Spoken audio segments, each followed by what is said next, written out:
నమస్తే, welcome to VR news. ప్రభుత్వ హయాంలో ఇంటికే రేషన్ సరుకులు అందిస్తామంటూ 1600 కోట్ల రూపాయలు వెచ్చించి వాహనాలు కొన్నారన్నారు డిప్యూటీ సీఎం పవన్ కళ్యాణ్. చౌక ధరల దుకాణాలను మూసివేసి నెలలో కేవలం 1-2 రోజులు జంక్షన్లో వాహనం నిలిపి సరుకు ఇస్తున్నారని తెలిపారు. దీంతో పేదలకు రేషన్ సరుకులు అందటం లేదన్నారు పవన్. ఇక పేదలకు అందని రేషన్ సరుకుల్ని అక్రమంగా తరలిస్తున్న విషయం ప్రభుత్వం దృష్టికి వచ్చిందన్నారు. అక్రమాలకు చెక్ పెట్టి పేదలకు రేషన్ సరుకులు అందించేలా చర్యలు చేపట్టామన్నారు. ఇక రేషన్ డీలర్స్ ప్రతి నెల 1వ తారీఖు నుంచి 15వ తారీఖు వరకు షాపులు తెరుస్తారని అన్నారు. ఉదయం 8 నుంచి సాయంత్రం 4 గంటల వరకు సరుకులు అందజేస్తారన్నారు పవన్ కళ్యాణ్. అయితే దివ్యాంగులకు 65 సంవత్సరాలు పైబడ్డ వృద్ధులకు ఇంటి వద్దకే రేషన్ సరుకులు అందించే సౌకర్యాన్ని కల్పించినట్టు వివరించారు.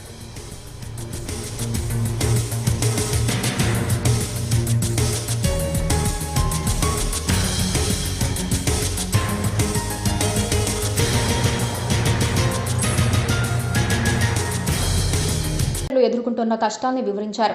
అక్కడ ఖచ్చితంగా పర్సంటేజీ విధానం అమలు కావాలని అన్నారు. పర్సంటేజీ సిస్టమ్ కోసం పోరాడుతూ బంద్ ప్రకటిస్తే అది హరిహర వీరమల్లును అడ్డుకునేందుకు చేస్తున్నారని డిప్యూటీ సీఎం పవన్ కళ్యాణ్, మంత్రి కందుల దుర్గేష్ అనటం సరికాదని ఆర్ నారాయణమూర్తి అన్నారు. పర్సంటేజ్ విధానం వస్తుందని, చిన్న సినిమాల్ని తీసే తనలాంటి నిర్మాతల కష్టాలు తొలుగుతాయని అనుకున్నానని నారాయణమూర్తి అన్నారు. కానీ ఇలా హరిహర వీరమల్లు సినిమాను అడ్డుకునేందుకు థియేటర్ల బంద్ను తెరపైకి తీసుకువచ్చారని స్వయాన మంత్రి కందుల దుర్గేష్ అనటం సరికాదని ఆయన ఆవేదన వ్యక్తం చేశారు. ఇక పాప్కార్న్ రేట్, థియేటర్లో టికెట్ రేట్లు ఇవన్నీ కలిసి సామాన్యుణ్ణి సినిమాకు దూరం చేస్తున్నాయని వాపోయారు. అసలు టికెట్ రేట్ల పెంపు కోసం ఎందుకు అడుగుతున్నారు, ఎందుకు పెంచుతున్నారు అని ప్రశ్నించారు. హాలీవుడ్లో వేల కోట్లు పెట్టి 10 కమాండెంట్, బెనహర్ వంటి చిత్రాలు తీశారని, కానీ వారెప్పుడూ అక్కడ టికెట్ రేట్లను పెంచమని అడగలేదని గుర్తు చేశారు.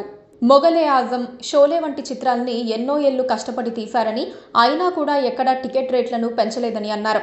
ఇక లవకుశ సినిమాను 5 ఏళ్లు కష్టపడి తీసి అప్పుల పాలైనా కూడా టికెట్ రేట్లను పెంచలేదని గుర్తు చేశారు. సినిమా బాగుంటే జనాలు వస్తారు, హిట్ చేస్తారు, లారీల్లో, గూడ్స్ ట్రైన్లలో తీసుకువెళ్లేంత లాభాల్ని ఇస్తారు అని నారాయణమూర్తి అన్నారు. వేల కోట్ల బడ్జెట్లు పెట్టి భారీ ఎత్తున సినిమాలు తీస్తున్నారని, దానికి మేం గర్విస్తున్నామని, కానీ టికెట్ రేట్లు ఎందుకు పెంచుతున్నారని ప్రశ్నించారు. మామూలు టికెట్ రేట్లతోనే రిలీజ్ చేయండి, సామాన్యుడికి సినిమాను ఎందుకు దూరం చేస్తున్నారు, ఉన్న ఒక్క వినోదాన్ని ఎందుకంత కాస్ట్లీ చేస్తున్నారు అంటూ నిలదీశారు.